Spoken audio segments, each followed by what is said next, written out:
Foi marcado por uma série de medidas econômicas impopulares e outras várias bem inusitadas, como a proibição do uso de lança-perfume no carnaval, de biquínis em lugares públicos e eventos televisionados e das rinhas de galo. No auge da Guerra Fria, Jânio optou por adotar uma política externa de neutralidade. Assim, ele reatou relações diplomáticas com a União Soviética, chegou até a condecorar Che Guevara com a mais alta honraria brasileira, que você deve imaginar que deixou a direita brasileira bem incomodada. Mas as polêmicas do seu governo não pararam por aí.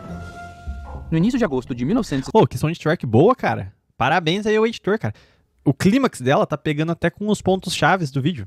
1961, Jânio apresentou um audacioso e controverso plano de invasão da Guiana Francesa, que ficou conhecido como Operação Cabralzinho, em homenagem a Francisco Xavier da Veiga Cabral, que lutou para impedir invasões no território brasileiro na época do Império. Tudo começou com uma reunião completamente, assim, aura. Simplesmente pega a aura do Loconte do Velho Testamento, irmão.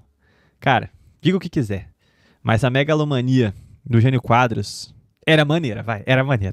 secreta entre Jânio e José Francisco de Moura Cavalcante, governador do Amapá na época. O presidente se mostrava bem preocupado com a história Salve, Mirá! Na fronteira do... Tranks do presente, muito boa noite. Galhos Lúrios, boa noite. Rapaziada, chegando, like Pio, bora, tamo com mais ouvinte do que like.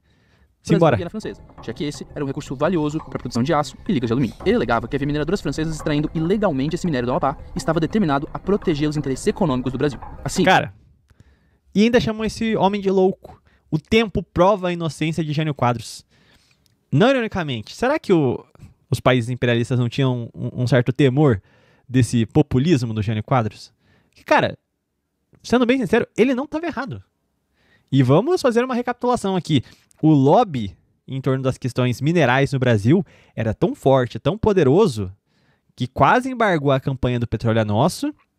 E assim, foi uma articulação com relações íntimas com poderes ocidentais que foram achacando o segundo governo do Vargas, hein? Que conseguiram, depois do Jânio Quadros, depor JK também. Quando você começa a ver como o mundo imperialista enxerga o Brasil e como quando certas pautas são trazidas à tona, esse poder age de maneira bastante abrupta, a verdade é que, para o mundo, o Brasil é um celeiro mineral. Então vamos tirar minério de ferro daqui, bauxita, nióbio. Cara, vamos arrebentar. Se o Brasil tiver qualquer política de tentar defender esses minérios, de tentar ter uma política estratégica com esses minérios, dar aproveitamento a esses minérios, ou simplesmente tentar coibir o tráfico que os países imperialistas fazem dessas riquezas naturais, esse cara tem que cair. Eu sou o defensor aqui, ó. Teoria lançada, cara. Eu realmente acho que poderes conspiravam aqui dentro, com seus tentáculos vindo de fora, para derrubar um populista, mesmo que pareça jocoso, meio palhação igual o Jânio Quadros, mas já era um alerta, pelo menos amarelo. Principalmente com a Operação Cabralzinho. Eu acredito. Pode colocar aí meu chapéu de alumínio, mas eu acredito. Jânio apresentou um plano que visava a anexação da Guiana Francesa ao território brasileiro, com a ajuda de cerca de 2.500 homens do exército e da Força Aérea. Salve, Gabriel Feijó! Ó, sabe quem fez um serviço de relatar tudo isso? O Kim Paim. O Kim Paim, no seu esforço jornalístico de ficar revirando o jornal velho, pegando os debates que aconteciam, que eram noticiados pelo Estado de São Paulo, esses jornal de bucheiro, esses jornal de gente muito ligado com poderes internacionais, ele já falou algumas vezes sobre isso, como havia uma política de comunicação para dar o teor que eles queriam em tudo que governos não alinhados faziam. Em alguma medida, evidentemente que o Jânio Quadros ele apelava um pouco pro absurdo, pro caricato, mas eu imagino também que a mídia também trabalhou muito para tornar ele uma figura ridícula, sabe? Porque ele era um cara letrado, falava muito bem, humilhou o Fernando Henrique Cardoso, nunca errou, meus amigos, nunca errou. Hélio Oliveira, boa noite. Francisco Fernandes, boa noite. Sacro Nacional, boa noite.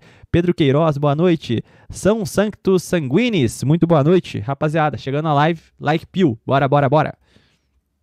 Moura Cavalcante, em entrevista concedida pouco antes de sua morte, em 1994, descreveu o plano como um delírio de poder.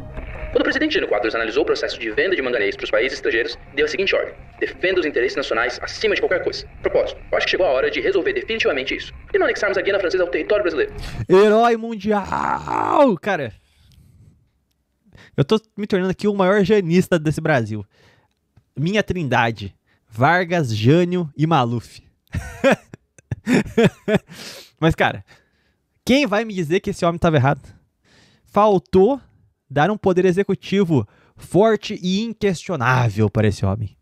No entanto, apesar de alguns preparativos iniciais, o plano de Jânio não foi pra frente, porque poucos dias depois, em 25 de agosto de 1961, ele renunciou à presidência, alegando que forças terríveis haviam se levantado contra ele. Que força se levantou contra ele? Quando ele estava preocupado com o interesse nacional? Cara, eu acredito muito, cara. Eu tenho certeza que se eu vasculhar nisso aqui, a família Dulles vai estar ali por trás disso aqui, cara. Toda vez eu penso nisso, cara. Pensa aí, um presidente que se coloque abertamente pró-anexação da Guiana Francesa. Cara, eu tenho certeza de que todos os poderes ocidentais, assim, contrastam como inimigos naturais fortíssimos do Brasil. França e Estados Unidos. Estados Unidos porque precisa da América Latina avassalada para sua política, para sua geopolítica, para o seu berço. E a França porque faz fronteira direta com o Brasil. É a que mais tem vias de, num último recurso, poder se agressivar para cima da Amazônia. Não é à toa que eles colocam no poder, em 22, um presidente que vai lá dar uma requebradinha pro Macron, um presidente totalmente amigão. Claramente é um pau mandado. Quem você acha que deixa a Marina na onde tá? Contra tudo e contra todos. Cara, a gente devia fazer uma pesquisa à parte só sobre a presença francesa aqui dentro, cara. Eu imagino que o maior alter ego do Brasil na história seja a França. Ou o Brasil resiste, ou a França existe. Imagina, ó. Gostaram? Gostaram do meu slogan? Vou me candidatar. Ou o Brasil resiste, ou a França existe. O Brasil só será livre e independente quando nós nucarmos a França. Aí depois eu acordo com uma notícia de que eu me churrasquei com 5 tiros nas costas, né? Segundo os historiadores, era uma tentativa de realizar um autogolpe. A ideia era que a população demandasse por seu retorno e ele voltasse Salve, Gustavo! Com poderes expandidos, que claro, não aconteceu. O Congresso aceitou rapidamente sua renúncia, sem grandes problemas. Até hoje, permanecem algumas dúvidas sobre a Operação Cabralzinho. Teria Jânio Quadros realmente levado adiante essa ideia se não tivesse renunciado? Quais seriam as consequências de uma guerra entre Brasil e França? Fato é que a falta de documentação Lauro Carneiro, boa noite. Há historiadores que dizem até que muito provavelmente Dopel, boa noite. Existiu. Não passa de um mito, mas isso, por enquanto, ninguém sabe. Existiu. Jânio Quadros, meu presidente. Nunca errou. Proibiu até biquíni.